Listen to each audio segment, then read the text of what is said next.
em uma série convergente no tempo. Na verdade, por mais que alguns procurem se convencer do contrário, por mais que agora o fogo pareça ter momentaneamente se retraído, as ruas desde então não pararam de queimar. Elas só deslocaram suas intensidades. É importante lembrar disso, pois há algo que pode existir apenas quando as chamas explodem em uma coreografia incontrolada de intensidades variáveis. Por isso, diante de ruas queimando, não há de se correr, não há de se gritar, há apenas de se perguntar: o que fala o fogo? O que se diz apenas sobre a forma do fogo? Porque quem ouve o fogo a queimar ruas, perceberá que ele diz sempre a mesma coisa, que o tempo acabou. Não apenas que não temos mais tempo, mas principalmente que não há mais como contar o tempo que está a nascer como uma possibilidade cada vez mais presente. Um tempo que não se conta mais, que não se narra mais, que não se habita mais tal como até agora se habitou. Esse tempo produzirá suas narrativas e seus habitantes, e queimará o tempo no qual narrávamos e habitávamos, e contará com números que não conhecemos, e terá tensões que não saberíamos como deduzir, e despossuirá e não será mais medido como instante ou duração, e será outro ao fim e ao cabo. Quem ouve o fogo perceberá que ele também diz outra coisa, que não há mais lugar. Em 2013, quando no Brasil as ruas começaram a queimar, uma jornalista entrevistou um manifestante. Ao final, ela perguntou seu nome. Anota aí, eu sou ninguém. De fato, a frase não poderia ser mais clara. Como um Ulisses redivivo diante dos gigantes Polifemo, que parecem vir atualmente de todos os lados, ele encontrou na negação de si a astúcia maior para conservar o seu próprio destino. Por mais paradoxal que possa inicialmente parecer, eu sou ninguém é a mais forte de todas as armas políticas. Pois quem controla o modo de visibilidade e nomeação, controla o que irá aparecer e como se construirão circuitos de afetos. Por isso, a negatividade sempre foi uma astúcia daqueles que compreendem que a liberdade, ela passa pela capacidade de destituir o outro da força de enunciação dos regimes de visibilidade possíveis. Eu sou ninguém é, na verdade, a forma contraída de eu sou o que você não nomeia e não consegue representar. Para existir, é necessário fazer a linguagem encontrar o seu ponto de colapso. Nós somos apenas lá onde a linguagem encontra o seu ponto de colapso. Na verdade, existir é colocar em circulação um vazio que destitui, uma nomeação que quebra os nomes. Só que contra esse tempo e esse espaço, o poder inventa todas as formas de urgência, de ataques terroristas, de crises econômicas, de violência estatal. Ele exige uma solidariedade à situação atual, forjada no medo e no gozo. Poucos são os que aderem à situação atual a partir de uma ética da convicção. A grande maioria adere simplesmente sem crença. O que não poderia ser diferente, já que o poder atual baseia-se na mobilização contínua da ausência de saída, da ausência de escolha. A sua lógica é a lógica do sufocamento. Essa é uma das mais miseráveis ironias do nosso tempo. Um regime que prega a livre escolha legitima-se através da insistência contínua de que não temos escolha. Não há outro caminho, diz o mantra dos economistas, jornalistas, consultores de sistemas financeiros especializados em se salvar na base do assalto ao dinheiro público. E só há uma forma de levar as pessoas a acreditarem não ter escolhas. Há de se gerir e produzir continuamente medo. Gerir situações de emergência que se tornam regra. Criar um regime que se sustenta na contradição de ser ao mesmo tempo liberal e militarista, permissivo e restritivo, que prega a liberdade individual, mas grampeia o seu telefone. Um regime que invade a sua privacidade em nome da sua própria segurança. Por isso, ele necessita fazer os ataques terroristas reverberarem no mundo inteiro, com imagens se repetindo de forma obsessiva, comentada por jornalistas com seu espanto ensaiado, para, afinal, alimentar ataques mais com essa promessa tácita de sucesso de audiência, para arrastar todos os que caíram sob a lógica do ressentimento social, a promessa de fim de anonimato e do protagonismo encarnado no papel principal da cena mundial. O gosto macabro pela visibilidade de eventos de violência espetacular é apenas a prova da necessidade contínua de catástrofes e de circulação de insegurança como prática de governo. Como já dizia Durkheim, e isso nossos governos sabem bem, o crime não é uma patologia social, mas um dispositivo fundamental para o fortalecimento da coesão. Por isso, nunca houve e nunca haverá sociedade sem crime. Através do crime, a sociedade fortalece o seu sentimento de unidade contra o dano sofrido. Ela volta à vida por ter um risco de desagregação à espreita. Ela precisa do crime. Na governabilidade atual, o crime não é algo que se combate, ele é algo que se gerencia. Tudo fica fácil quando o governo se reduz a um gabinete de crise. Isso talvez nos explique porque nossa época passará a história exatamente como um momento que a crise, em todas as suas formas, virou uma forma de governo.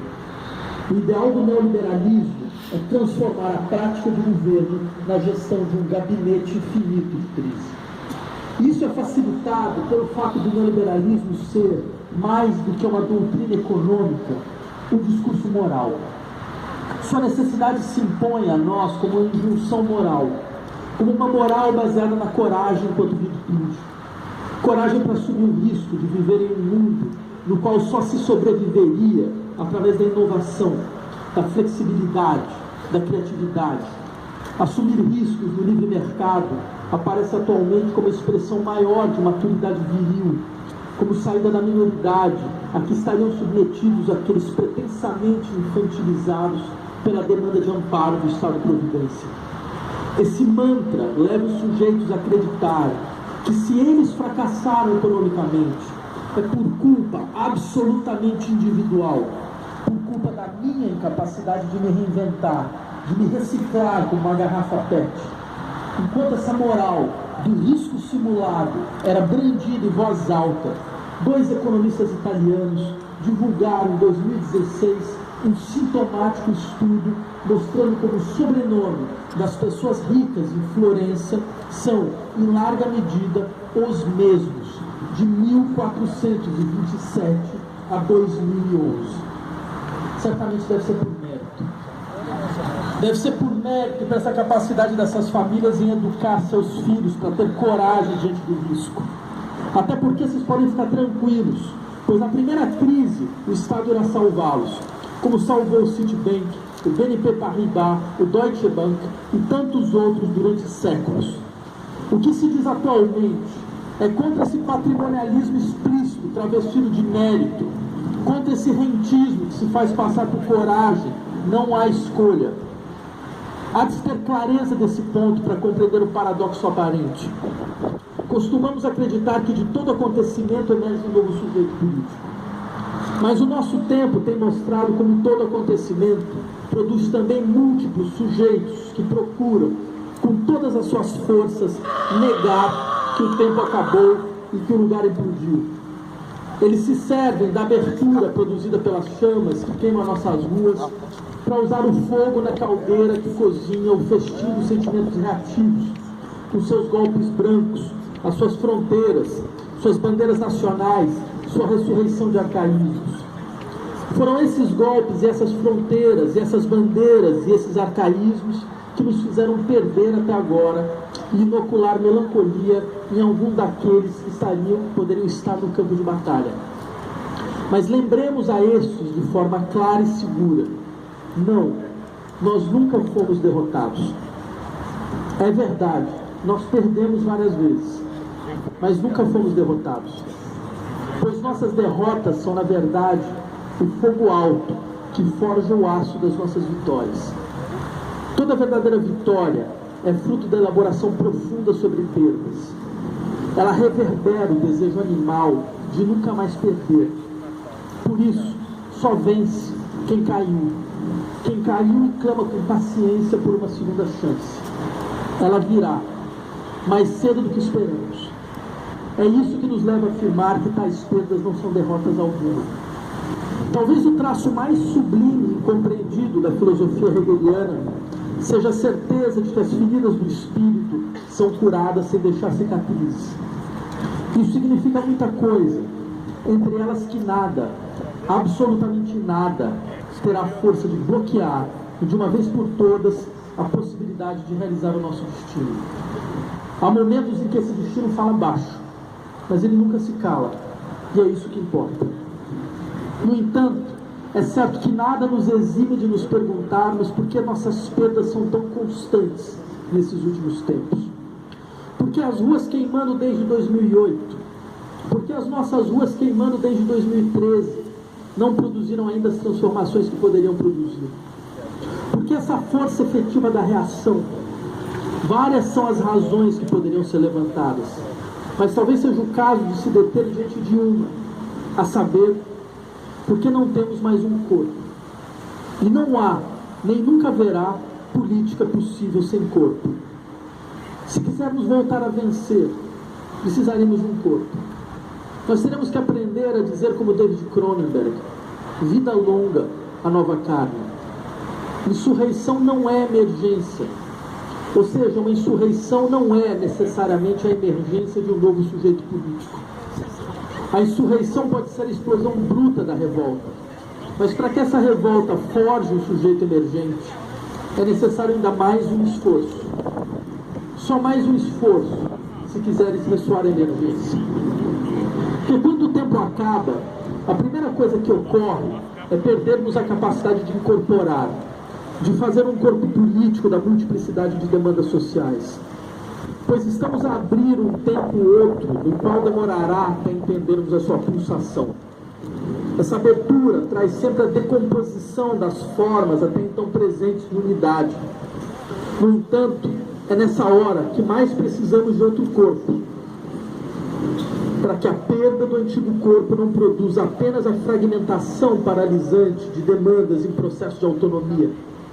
Um outro corpo que agencie todas as demandas múltiplas em uma constelação, que desenhe constelações nas quais os lugares específicos sejam submetidos a um impulso irresistível de indiferenciação e de descentramento. No interior de um corpo político construído como uma constelação, não há lugar de fala. E não há equívoco maior dos tempos que correm do que associar política à constituição de lugares de fala. Lugares de quem luta contra a exclusão através de novas exclusões. Ao contrário, no interior da experiência política efetiva, há falas sem lugar. Falas que desestruturam a geometria dura dos lugares. Há formas sem figuras. A monstruosidade caótica de falas sem perspectivas e a beleza bruta de singularidades que não se localizam. Pois construir uma constelação significa permitir a todos os elementos em seu interior mudar continuamente de lugar, circular em uma zona de indeterminação na qual todas as diferenças se implicam e se descentram. Uma constelação produz uma síntese sem unidade, e é isso que mais precisamos atualmente. Ela produz corpos políticos sem hierarquia e funcionalidade, que transformam a sua força de implicação em impulso de diferenciação. Lembremos o que isso realmente significa. Tal como o nosso tempo, o século XIX conheceu uma sequência impressionante de revoltas, movimentos, insatisfação social vindos de crises econômicas profundas por todos os lados da Europa.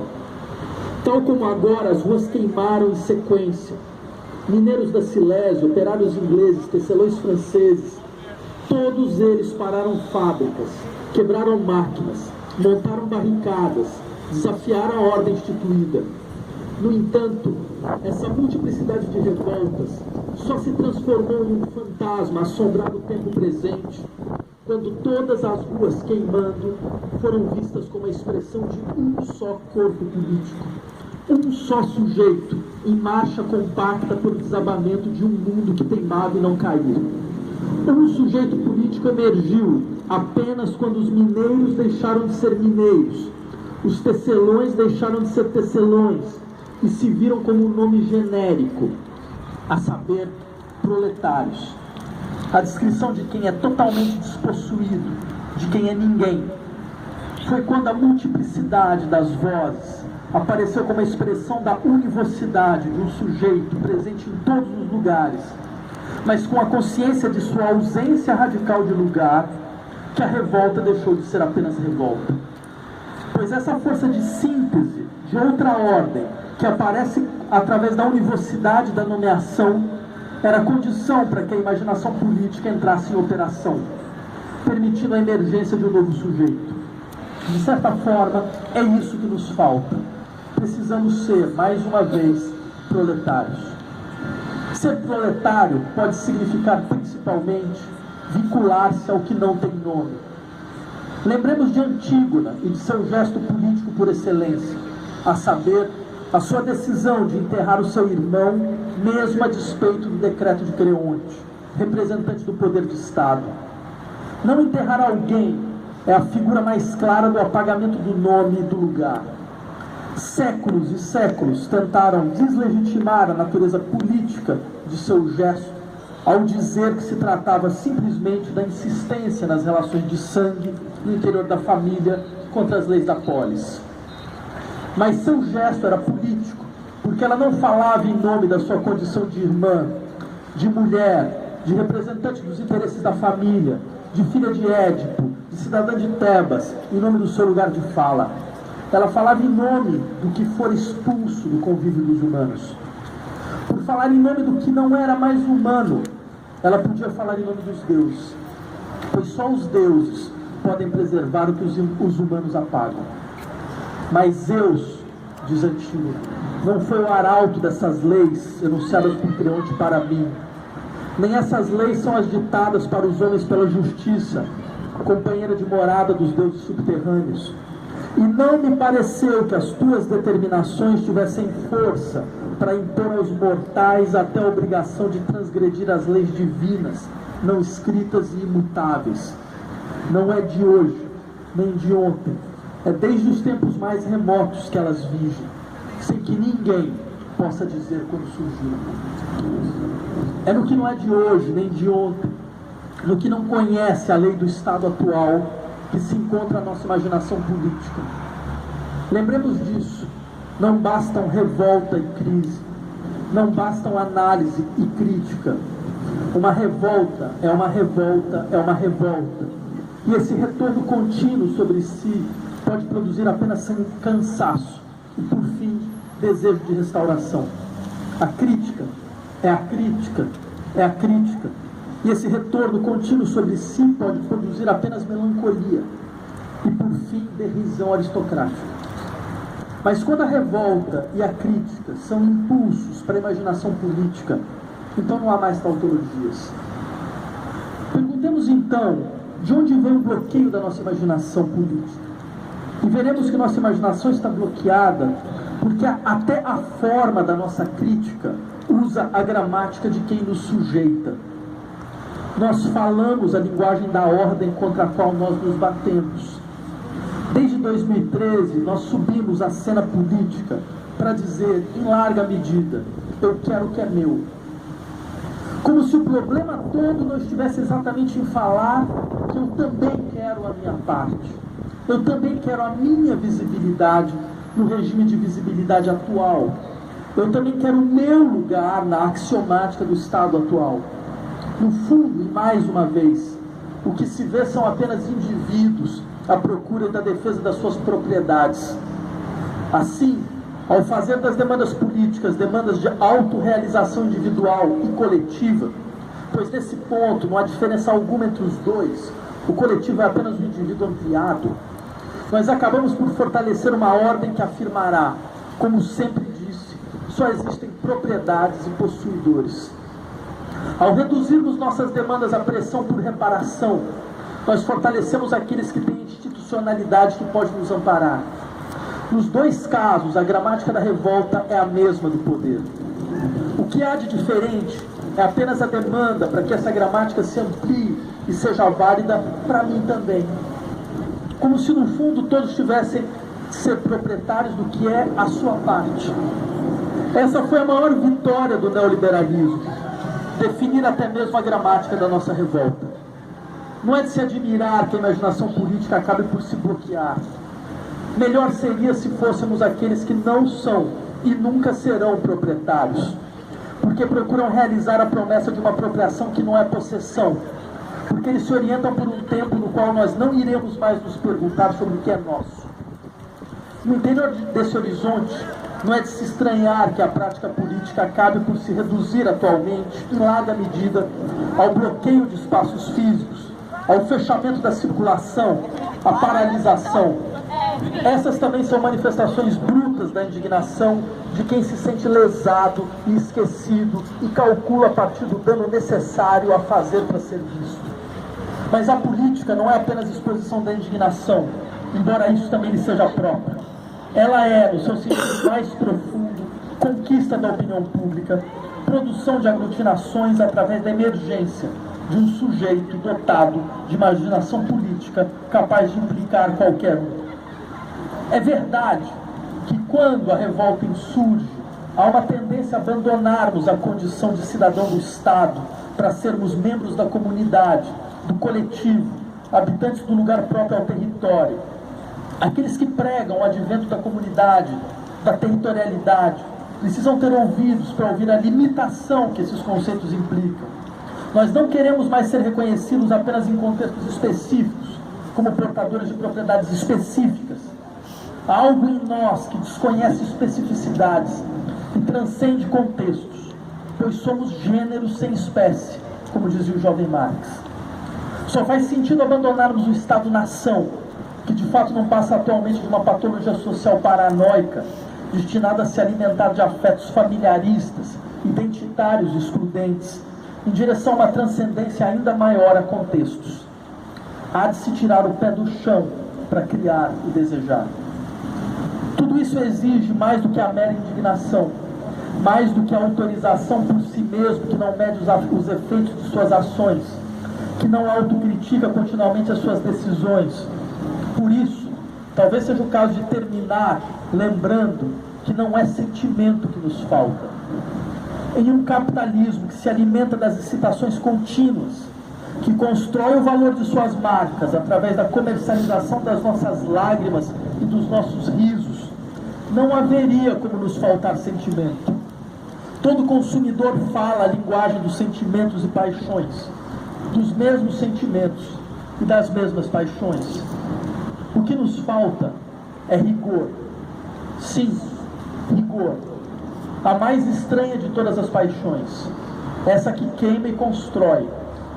Nenhuma verdadeira construção se ergueu sem essa impressionante crueldade de artista que se volta contra si mesmo até produzir dos seus próprios desejos a plasticidade do que faz nascer de si toda forma.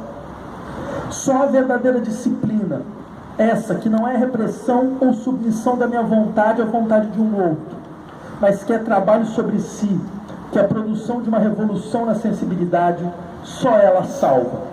Uma disciplina de artista. É ela que falta à nossa política. Obrigado.